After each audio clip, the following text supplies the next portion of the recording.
আজ আপনাদের সাথে যে ভৌতিক ঘটনাটি শেয়ার করব তা কোনো জীবিত বা মৃত ব্যক্তির সঙ্গে সম্পর্কিত নয়, নিছকই কাল্পনিক ঘটনা। নমস্কার, ভৌতিক কাহিনীর থেকে আমি ইস্পিতা।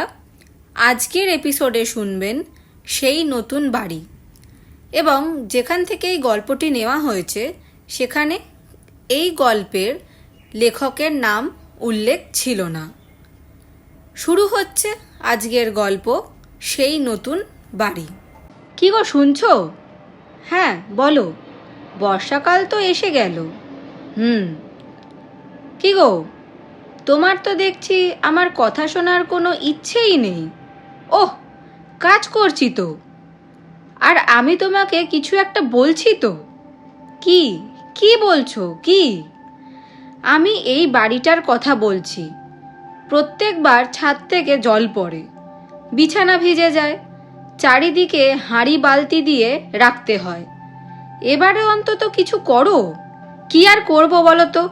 নতুন বাড়ি দেখতে বলছো, সে কি আমি খুঁজছি না? কিন্তু ভাড়ার দিকটাও তো দেখতে হবে নাকি? কতই বা উপার্জন আমার। আসবাব প্রয়োজনের জিনিসেই তো অনেক টাকা খরচা হয়ে যায়। এরপর ভালো বাড়ি দেখতে গেলে আর, কিন্তু তাই বলে এইরকম বাড়ি? তুমিই বলো, এরকম বাড়িতে কি থাকা যায়? সারাক্ষণ একটা ভিজে ভিজে ভাব। দেখছো না মেয়েটা ঠান্ডা লেগে জ্বর আসছে বারবার, তাও তুমি কিছুই করবে না। বেশ, আমি দেখছি কি করা যায়। পরের দিন সকালে অফিস বেরিয়ে যায় রাজীব। কাজের মাঝে খোঁজ নিতে থাকে নতুন বাড়ির।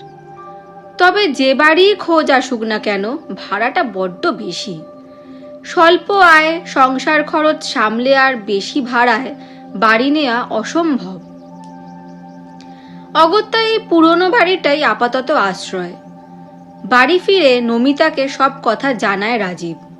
সব কথা শুনে আবার অশান্তি শুরু করে নমিতা। বলে, একটা ভালো বাড়ির খোঁজ তুমি নিতে পারছো না? কি গো তুমি? লোকজনের সঙ্গে কথা বলো। অফিসের কেউ, পাড়ার কেউ, কতজন তো আছে। কেউ কি কোনো খোঁজ দিতে পারছে না? আমি তো খোঁজ নিচ্ছি নাকি? কাল আবার জিজ্ঞাসা করব, একটু তো সময় দাও আমায়। পরের দিন হাটে যায় রাজীব। সেখানে দেখা হয় অজিতবাবুর সঙ্গে। অজিতবাবু হলেন রাজীবের এক দুঃসম্পর্কের কাকা। কেনাকাটা সেরে রাজীব অজিতবাবুকে জিজ্ঞাসা করে কম ভাড়ায় কোনো বাড়ি খালি আছে কিনা। অজিতবাবু কোনো উত্তর দেওয়ার আগেই একটি অচেনা লোক যেচে এগিয়ে এসে কথা বলতে শুরু করে। দাদা, নতুন বাড়ি খুঁজছেন? আমি খোঁজ দেব নতুন বাড়ির। এখনই চলুন, খুব ভালো বাড়ি। রাজীব বলে ওঠে, আপনি কি? কি আপনার পরিচয়? আপনাকে তো চিনিই না। তাহলে আপনার কথায় বাড়ি নেব কেন? আরে দাদা, চিন্তা করবেন না, আমি খারাপ মানুষ নই। আপনাকে কম ভাড়ায় দারুণ বাড়ির খোঁজ দেব। আর চেনার কথা বলছেন, এই তো অজিত বাবু, উনি তো আমাকে চেনেন। কি অজিত বাবু, বলুন কিছু। হ্যাঁ গো রাজীব, আমি চিনি এনাকে। সেভাবে পরিচয় নেই, ওই নামমাত্র আর কি। ইনি হলেন রমেন সান্যাল। পাশের দুটো পাড়া পেরিয়েই থাকেন। ধীর স্বরে রাজীবের কানে কানে বললেন, এই রমেন সান্যাল দালালি করে, বুঝলে রাজীব? এর থেকে বেশি আর কিছু বলতে পারবো না। তবে তুমি কি করবে সেটা তোমার ব্যাপার। রাজীব এখনো নিরুপায়। আর এদিকে রমেন লোকটাও নাছোড়বান্দা। তাই রমেন বাবুর কথা মতোই রাজীব নতুন বাড়িটা দেখে আসে। বাড়ি ফিরে নমিতাকে নতুন বাড়ির কথা জানায়। আর ভাড়াটাও বেশ কমই। নমিতা তো খুশিতে আটখানা।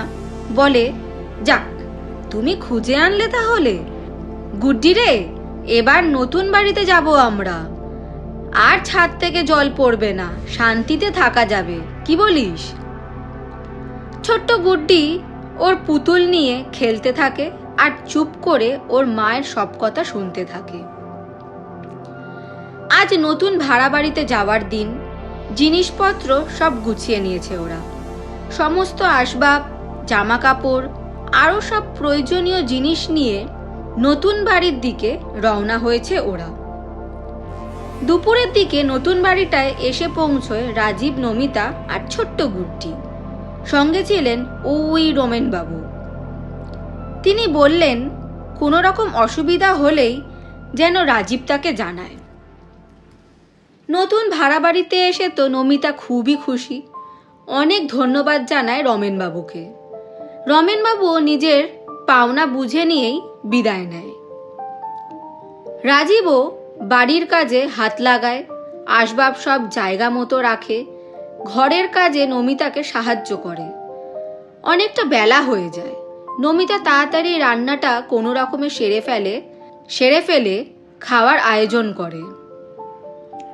নতুন বাড়িটায় এসে গুড্ডি তো খুবই খুশি। এই নতুন বাড়িটা আগের বাড়ির থেকে বেশ বড়। গুড্ডি নিজের খেলনা ছড়িয়ে ছিটিয়ে রেখে অনেকখানি জায়গা নিয়ে আরাম করে খেলতে পারে। বাড়িটা বেশ রঙিন আর চকচকেও। বাড়িটা একদমই পুরনো নয়। এই বাড়িতে ছাদ থেকে আর জল পড়ে না। সব মিলিয়ে বেশ সুন্দর। আর সব থেকে বড় কথা হলো ভাড়াটাও বেশ কম। তাই সকলেরই এই নতুন ভাড়া বাড়ি হয়েছে একদম মনের মতো। কিন্তু আশ্চর্যের বিষয় হলো এই বাড়ির ধারের কাছে অনেক বাড়ি থাকলেও সেখানে কোনো লোকজন নেই। প্রতিবেশী বলতে সেরকম কেউ নেই। 2-4টে বাড়ি আছে ঠিকই, তবে সেখানে জনবসতি নেই। বাড়িতে শুধু কেয়ারটেকার রয়েছে। তাই নমিতার কথা বলার সঙ্গী নেই। আগে যেমন বিকালের দিকে রীতা বৌদি তো কখনো নন্দিনী দি এদের সঙ্গে কথা বলে সময় কাটত, সে সুযোগ এখন আর নেই। তাই একাই ছোট্ট গুড্ডিকে নিয়েই দিন কাটছে নমিতার। আর রাজীব, সে তো অফিসের কাজ নিয়েই ব্যস্ত। গুড্ডিও সারাদিন খেলা করে বাড়ির মধ্যেই। কিন্তু সবকিছু ভালো মতো হলেও নমিতা লক্ষ্য করে গুড্ডি যেন একটু বেশি সারাদিন খেলা নিয়ে ব্যস্ত থাকে। তবে গুড্ডির নিকু আর মিতি ওর সবচেয়ে প্রিয় পুতুল, আর ওর খেলার সঙ্গী নয়। ও খেলা করে অন্য কিছু নিয়ে, কথাও বলে কার সঙ্গে যেন একটা। কিন্তু এ বাড়িতে গুড্ডি আর নমিতা ছাড়া কে আছে? রাজীব তো সকালে বেরিয়ে সেই রাতে ফেরে। মোবাইলও তো দেয় না গুড্ডিকে। তাহলে কে, কার সঙ্গে খেলা করে গুড্ডি, আর কার সঙ্গেই বা কথা বলে? এই গুড্ডি, কার সঙ্গে কথা বলছিস তুই? গুড্ডি, এই গুড্ডি, বলো, বল গুড্ডি, কে কে বল আমাকে। ও মা, বল। ছোট্ট গুড্ডির বয়স এখন 2.5। কথার স্বর স্পষ্ট নয়। ছোট ছোট কিছু শব্দ ছাড়া কিছুই ভালো করে বলতে পারে না। তাই ওকে কিছু জিজ্ঞাসা করলে মা শব্দটা ছাড়া আর কিছুই বলে না। আর বাকি শব্দ এতটাই অস্পষ্ট যে ও কিছু বলতে চাইলেও সে কথা বোঝা যায় না।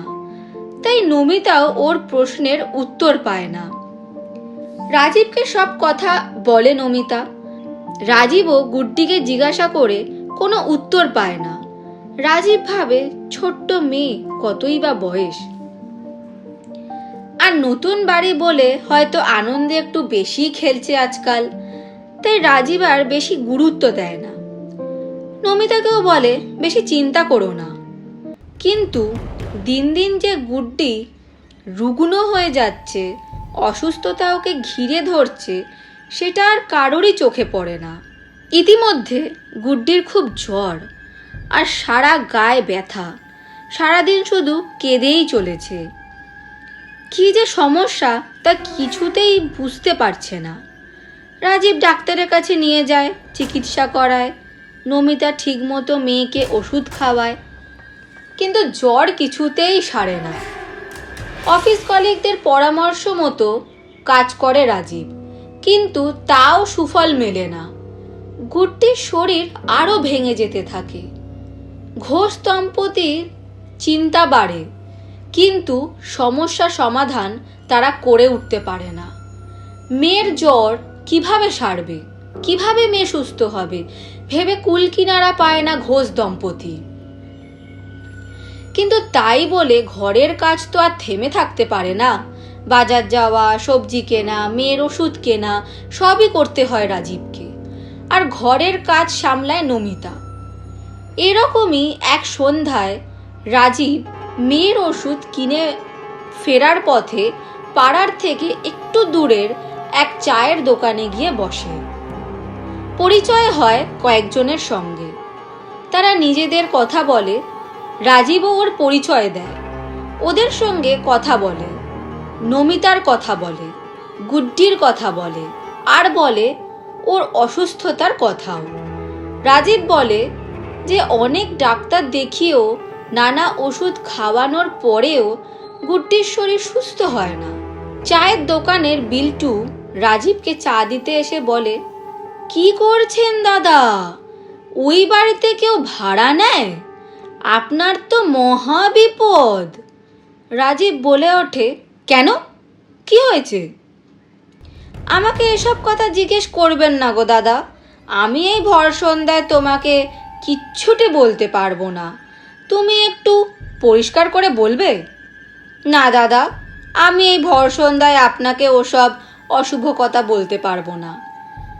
আপনি বরং আজ রাতটা সাবধানে কাটিয়ে কাল ভোরে আসুন। আপনাকে সব কথা বলবো। শুধু এটুকু বলতে পারি, দেবতার নাম করুন, আর দেবতার পুষ্পমালা থাকলে সঙ্গে রাখুন, আর মেয়েকেও দিন, নইলে কিন্তু ঘোর অমঙ্গল দাদা। এই তুমি কি বলছো এসব? বিশ্বাস না করুন দাদা, কিন্তু আমার কথাটা একটু শুনুন। আজ তো বাবা এখানে নেই, কাল গা থেকে ফিরবে। আমি বাবাকে বলে দেব আপনার সঙ্গে কথা বলে নিন। দেরি করবেন না দাদা, সাবধানে থাকুন। বাড়ি ফিরে রাজীব চায়ের দোকানের সব কথা জানায় নমিতাকে।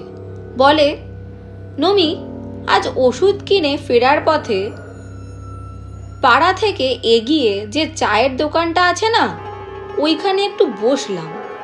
কয়েকজনের সঙ্গে পরিচয় হলো। ওদের গুড্ডির জ্বরের কথাটাও বললাম, জানো তো। কিন্তু তারপর চায়ের দোকানের ওই ছেলেটা কি সব বলতে লাগলো জানো। কেন, কি বলল? বলল ঘোর বিপদ, কি সব অশুভ নাকি সব, যেগুলো সন্ধ্যায় নাকি বলা যাবে না। সে কি গো?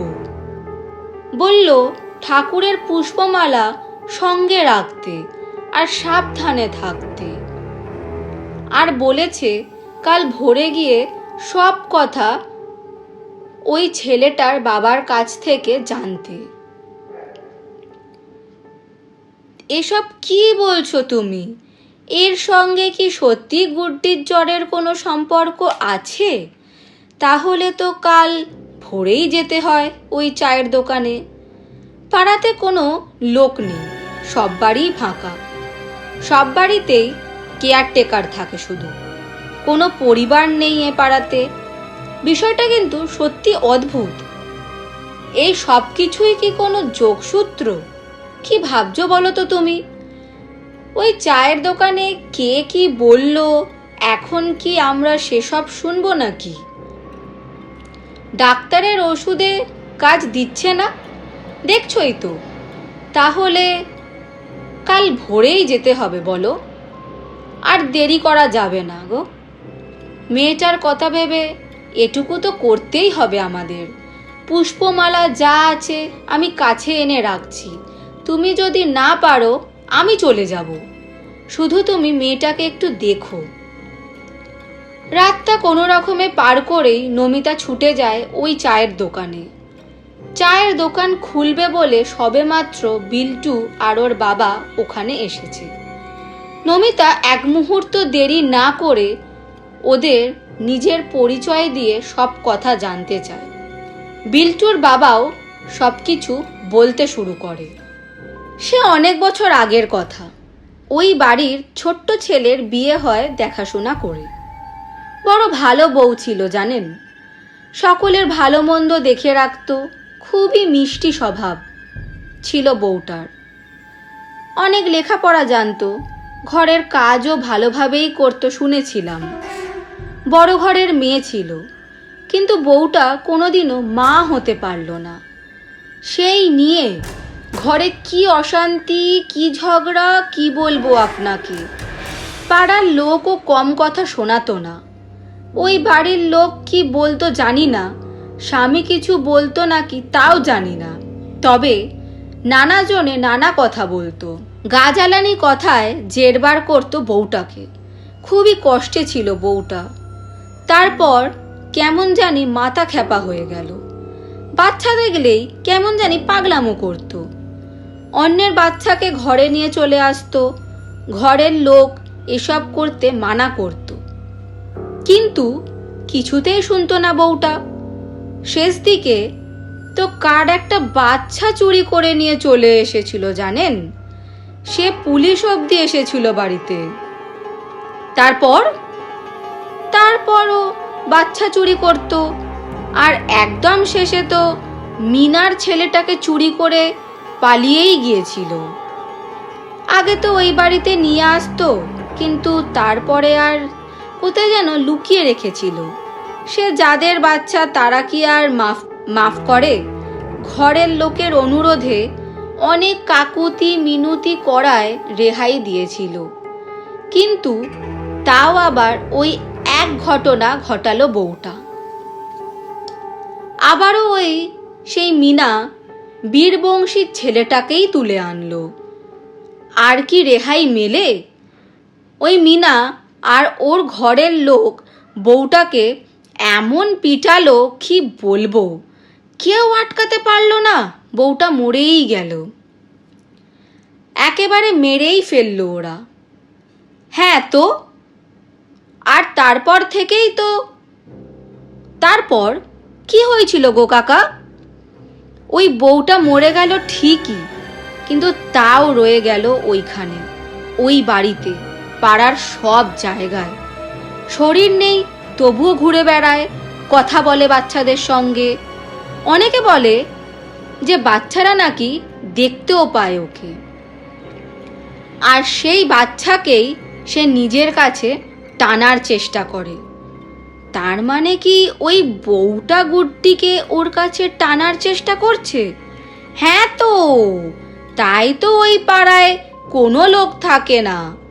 পরিবার থাকলে বাচ্চা তো একটা থাকবেই, আর ওই বউ টানার চেষ্টা করে, আর করেও তাই। সেজন্যই তো লোকজন সব বাড়ি খালি করে দিয়ে চলে গেছে। আপনারাও বাড়ি খালি করে দিন, আর ও বাড়িতে থাকবেন না। এ পাড়ার বাইরে সে যায় না, তাই সে আপনাদের পিছু নেবে না। কিন্তু এখন আবার নতুন বাড়ি পাবো কোথায়? আর গুড্ডিরও জ্বর এত যে সারছেও না। প্রায় দিন 20 হয়ে গেল। সে কি, এতদিন হয়ে গেল? আর আপনারা আজ এসেছেন? তাহলে তো সে আপনার মেয়েকে কবজা করতে শুরু করেছে, আর সময় নেই। আমরা তো ডাক্তার দেখাচ্ছিলাম কাকা, আর ওই বাড়িতে যে এসব ঘটেছে তা আমরা কি করে জানবো? ওই রমেন বাবুর কথায় তো আমরা এখানে এসেছি। আগে জানলে কি আর আসতাম বলুন? আপনারা ওই রমেন সান্যালের কথায় এখানে এসেছেন? ও তো দালালি করে, শুধু টাকা কামানোর ধান্দা। ওর কথা কি কেউ শোনে? একবার আমাদের কাউকে জিজ্ঞাসা করলে তো পারতেন। যাই হোক, আর দেরি নয়, নইলে কিন্তু। কাকা, আমার মেয়েটা বাঁচবে তো? সেই ব্যবস্থাই তো করব, চলুন আমার সঙ্গে। কোথায়? তা তো যেতে হবে বউ, একটু দূর হবে। আমি একা, ওদিকে আমার মেয়েটা বাড়িতে। তাহলে আপনি বাড়ি যান, আপনার স্বামীকে পাঠিয়ে দিন, বলুন আমার সঙ্গে আসতে। কিন্তু ও তো। আর দেরি নয় বউ, তাড়াতাড়ি যান। হ্যাঁ হ্যাঁ, আমি যাচ্ছি। নমিতা তাড়াতাড়ি বাড়ি ফিরে রাজীবকে জানায় সব কথা। এবার রাজীবও বিশ্বাস করা শুরু করে, কারণ এটুকু সময় ও নিজেই লক্ষ্য করে গুড্ডির অস্বাভাবিক আচরণ। ওর কারোর সঙ্গে কথা বলা, কারোর সঙ্গে খেলা করা, আর রাজীব ওর কাছে গেলেই ওর থেকে দূরে সরে যাওয়া আর কান্নাকাটি করা। তাই এবার বাধ্য হয়ে রাজীব নমিতার কথা মতো যেতে রাজি হয় চায়ের দোকানের ওই বিল্টুর বাবার সঙ্গে। এখানেই আজকের গল্প শেষ হলো। সেই নতুন বাড়ি